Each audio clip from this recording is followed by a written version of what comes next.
यहीं से भगवान श्री कृष्ण को वासुदेव जी टोकरे में रख के उस पार गोकुल लेके गए हैं। यही मामा कंस रहते थे और यहीं से मामा जी का राज चलता था भैया जी। ब्रिज 84 कोस में और 4 गांव निज धाम, वृंदावन और मधुपुरी 100 बरसा नंद गाँव। देखो अभी हम मथुरा के यमुना मैया विश्राम घाट पर हैं और जैसे अब हम चल रहे हैं गोकुल की ओर। सामने जैसे देखना पूरा हरा भरा जंगल है।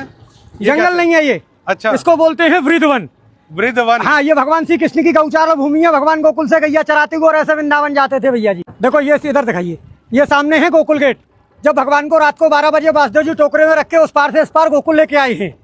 इत मथुरा इत गोकुल नगरी, बीच बहते हैं यमुना गहरी, तो भगवान को यहीं से लेके आए हैं। तो भैया जिस तरीके से मथुरा आज से मतलब 100 साल पहले रहा होगा, आज भी वैसे नहीं, 100 साल नहीं। मथुरा द्वापर में भी थी, मथुरा त्रेता में भी थी और मथुरा आज भी है और अनंत काल तक रहेगी। मथुरापुरी को ब्रजमंडल बोला जाता है। अब देखो ये सामने कंस का किला है भैया जी। अच्छा, यही मामा कंस रहते थे और यहीं से मामा जी का राज चलता था भैया जी। मतलब कि वो रहते यहाँ पे थे।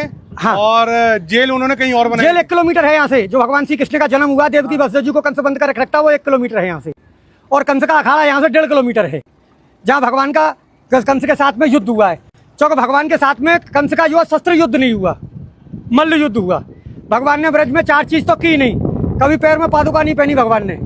दूसरे नंबर भगवान ने कभी मुकुट धारण नहीं किया।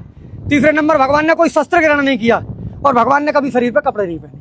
भगवान कृष्ण ने? हाँ, भगवान यशोदा मैया ने काली कमरिया दी थी, भगवान उसी को ओढ़ के रहते। और जैसे पीछे देखना, इनके बारे में बताइए क्या? देखो ये रानी घाट है, जहाँ कंस की रानी स्नान करती थी भैया जी। अच्छा, कंस की रानी। हाँ, उसके बराबर में ये वासुदेव घाट है। ऊपर सामने वासुदेव गेट है। यहीं से भगवान श्री कृष्ण को वासुदेव जी टोकरे में रख के उस पार गोकुल लेके गए हैं। अच्छा, सामने मैंने अब आपको बताया गोकुल गेट जी। ये सामने भैया जी स्वामी घाट है।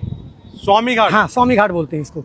ये इधर संत घाट है भैया जी। अभी जैसे ये आपने मुझे बताया था कि किला था ये कंस का, तो इस किले में जाने दिया जाता था? नहीं, उसमें एंट्री नहीं मिलेगी। ऐसा है, पूर्वजों के जमाने से ये बताते हैं कि इसमें कुछ शोध करता गए थे जो कभी वापस नहीं आए, इसलिए सरकार ने उसको बैन कर दिया। मथुरापुरी में सबसे बड़ा पर्व बहन भाई का होता है। कार्तिक महीना में भाई दूज के दिन जो भाई बहन मथुरापुरी में हाथ पकड़ के स्नान करते हैं, वो कभी यमलोक में नहीं जाते। ऐसा वरदान धर्मराज ने यमुना मैया को दिया है।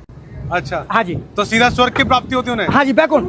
और जैसे देखने में पुराना काशी जैसा लगता है। हाँ जी। जैसे बनारस भी गया हूँ। हाँ जी। तो मुझे देखने में ऐसा लग रहा है, तो बनारस से कुछ। अब देखो ये गुदरिया घाट है भैया जी। ये इधर द्वारकानाथ घाट है सामने, ये द्वारकाधीश की हवेली है। अच्छा, हाँ जी।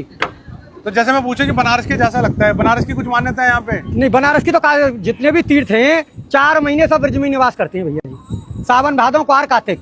जैसे लोग कहते हैं देव सो गए, तो देवता कभी सोते नहीं भैया जी। उनकी सबकी ड्यूटी ब्रज में लगती है। जब नंद बाबा 80 बरस के हो गए तो नंद बाबा ने कहा कि लाला मेरी हार्दिक इच्छा है कि मैं 4 धाम की यात्रा करूं।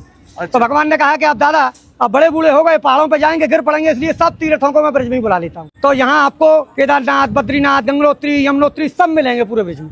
तो मतलब कि अगर कोई 4 धाम की यात्रा करने में असमर्थ है, नहीं तो ब्रज की 4 धाम कर सकता है। और